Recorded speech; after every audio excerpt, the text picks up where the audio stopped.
I recently read Crucial Conversations by authors Switzler, Kerry Patterson, Mcmillan, and Joseph Grenny. A crucial conversation is a critical confrontation that needs to be handled with care. Examples include calling a client who hasn't paid an overdue invoice, or walking into your boss's office to talk about a promotion he promised you but hasn't delivered on yet, or confronting a lazy teammate who isn't doing his share of the project, or talking to your sibling about your parents' inheritance. Navigating a crucial conversation is like defusing a bomb.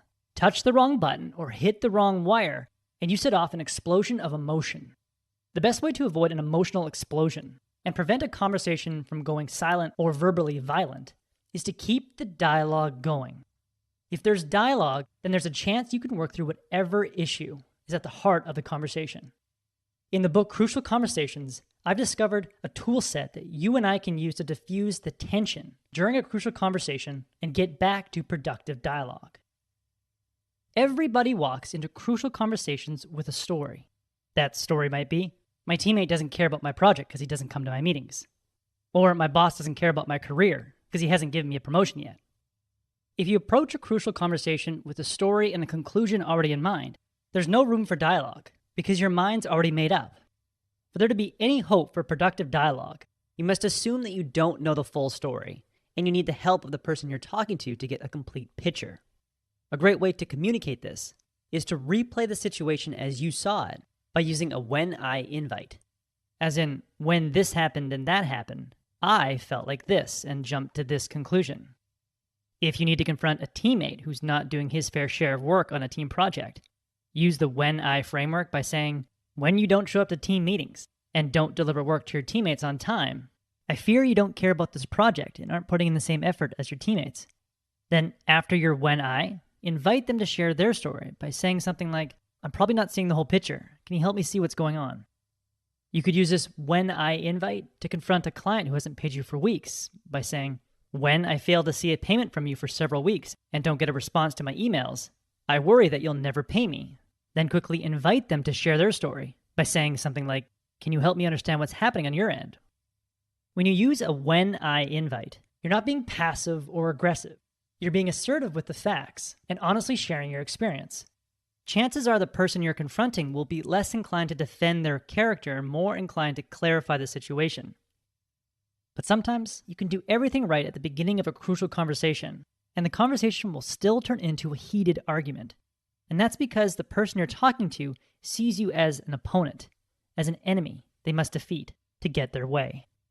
To avoid a yelling match and get back to productive dialogue, you must convince the person you're talking to that you're not their opponent, you're not their enemy, you're actually on the same side. To do this, you need to find and communicate a common goal, value, or purpose.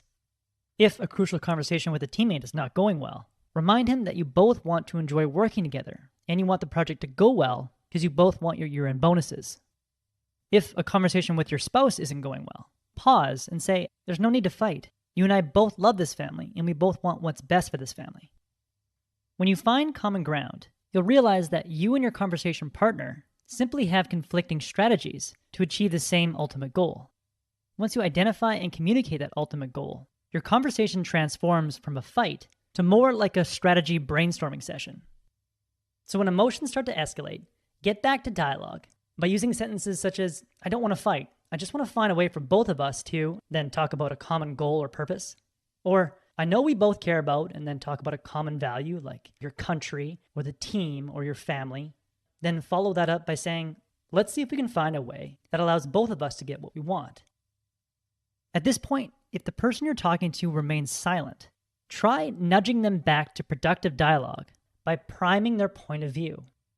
Here's an example from the book when a factory manager announced to his staff that they had to rotate between their regular 9 to 5 shift to a 3 p.m. to midnight shift every 2 weeks. Naturally, the team members were pissed off and went silent. In an effort to spark a conversation about the new work schedule and engage his staff members, he primed them by guessing what they were thinking. He said, are you thinking that the only reason we're doing this is to make money? That maybe we don't care about your personal lives? After a brief pause, someone answered, well, it sure looks like that. Do you have any idea how much trouble this is going to cause? Then someone else chimed in, and the discussion was off and running. Priming is a reference to priming a pump. When you start a pump, you often have to pour water into the pump to initiate the pump and get the pump up to the right speed. Oftentimes, you can get a conversation up to speed by offering a good faith guess at what your conversation partner is thinking.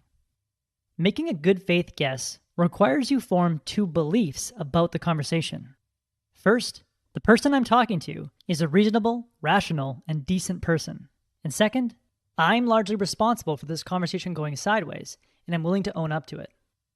With these two foundational beliefs, any attempt to guess what people are thinking will come with a dose of goodwill and a sense of humility, both of which get a conversation back to productive dialogue.